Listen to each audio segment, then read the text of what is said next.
ആയതുകൊണ്ട് ഈ സംസ്ഥയ്ക്ക് എന്താവശ്യം എപ്പോഴുണ്ടോ വിനീതനായ ഞാൻ ആ സംസ്ഥ ഇവിടെ ഉണ്ടാകുമെന്ന് കൂടി പറഞ്ഞുകൊണ്ട് ഇവിടെ ഇത് ഞങ്ങളുടെ പ്രൊജക്റ്റ് എന്നും പറഞ്ഞിട്ട് ബഹുമാനപ്പെട്ട ജിഫ്രി തങ്ങളെ ഈ പ്രൊജക്റ്റുകൾ മുഴുവൻ എനിക്ക് തന്നിട്ടുണ്ട്. അപ്പോൾ ഞാനതിങ്ങനെ വായിച്ചു നോക്കി. അപ്പോൾ പറഞ്ഞത് വലിയ പ്രൊജക്റ്റുകളാണ് ഇൻഷാ അല്ലാഹ്. അപ്പോൾ എന്തെങ്കിലും ഒരു പ്രൊജക്റ്റ് ഞാൻ പറഞ്ഞില്ലെങ്കിൽ തങ്ങൾക്കൊരു വിഷമാവും അല്ലേ തങ്ങളെ? ഇൻഷാ അല്ലാഹ്. അപ്പോൾ ഇതിൽ മനോഹരമായൊരു പള്ളി 7.5 കോടി റുപ്യാണ് ഇപ്പോൾ കാണിച്ചിട്ടുള്ളത്.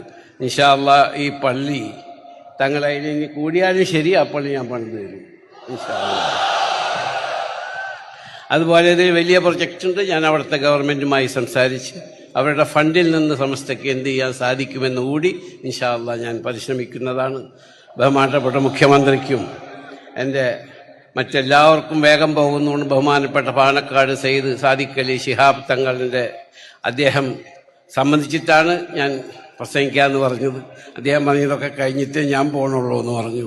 അങ്ങനെ പ്രതിപക്ഷ നേതാവുണ്ട്, എൻ്റെ സുഹൃത്ത് DK ശിവകുമാർ ഡെപ്യൂട്ടി ചീഫ് മിനിസ്റ്ററുണ്ട്. അവരെയൊക്കെ മറികടന്നുകൊണ്ട് എനിക്ക് പ്രസംഗിക്കാൻ അവസരം തന്ന സംസ്ഥയ്ക്ക് നന്ദി പറഞ്ഞുകൊണ്ട് ഞാൻ സംസ്ഥയോടൊപ്പം എപ്പോഴും ഉണ്ടാകുമെന്ന്. കാരണം സംസ്ഥ കേരള ജമിയത്തുൽ ഉലമയുടെ കീഴിലുള്ള സംസ്ഥ മതവിദ്യാഭ്യാസ ബോർഡിൻ്റെ കീഴിലുള്ള എന്നെ മരണപ്പെട്ടു പോയ പിതാവ് പ്രസിഡന്റായ നാട്ടിക ഷൗക്കത്തുൽ ഇസ്ലാം മദ്രസയിലാണ് ഞാൻ പഠിച്ചത്. അതാണ് ഈ മദ്രസ പഠിപ്പ് എന്ന് പറയുന്നത്. അപ്പോൾ എൻ്റെ നാട്ടിൽ നിന്ന് ഒരുപാട് ആളുകൾ ഖത്തീബ് അടക്കം ഇവിടെ വന്നിട്ടുണ്ട്. ഒരു ദിവസം ഖത്തീബ് ഇബ്നു സമ്മാക്കിൻ്റെ പേര് തെറ്റി പറഞ്ഞു. അപ്പം ഞാൻ പറഞ്ഞു, ഖത്തീബെ നിങ്ങൾക്കൊരു തെറ്റ് പറ്റിയിട്ടുണ്ട്, എന്താണെന്ന് ചോദിച്ചു. അപ്പോൾ പറഞ്ഞത് ഇബ്നു സമ്മാക്ക് എന്നാണ് ആ പണ്ഡിതൻ്റെ പേര്, ഹാറൂൺ റഷീദ് രാജാവിൻ്റെ അടുത്ത് പോയതെന്ന്. അപ്പോൾ അദ്ദേഹം പറഞ്ഞു ഞാൻ റെഫർ ചെയ്യട്ടെ. അപ്പം ഞാൻ പറഞ്ഞത് ആലിക്കുട്ടി മുസ്ലിയാർ പറഞ്ഞതാണ്, ഏതെങ്കിലും തെറ്റുണ്ടെങ്കിൽ നിങ്ങൾ അദ്ദേഹത്തോട് ചോദിച്ചാൽ മതി. അദ്ദേഹം പിന്നീട് അത് തിരുത്തി.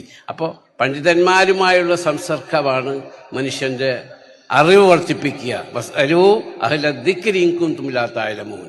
നിങ്ങൾ അറിവില്ലാത്ത കാര്യം അറിവുള്ളവരോട് ചോദിച്ച് മനസ്സിലാക്കുക.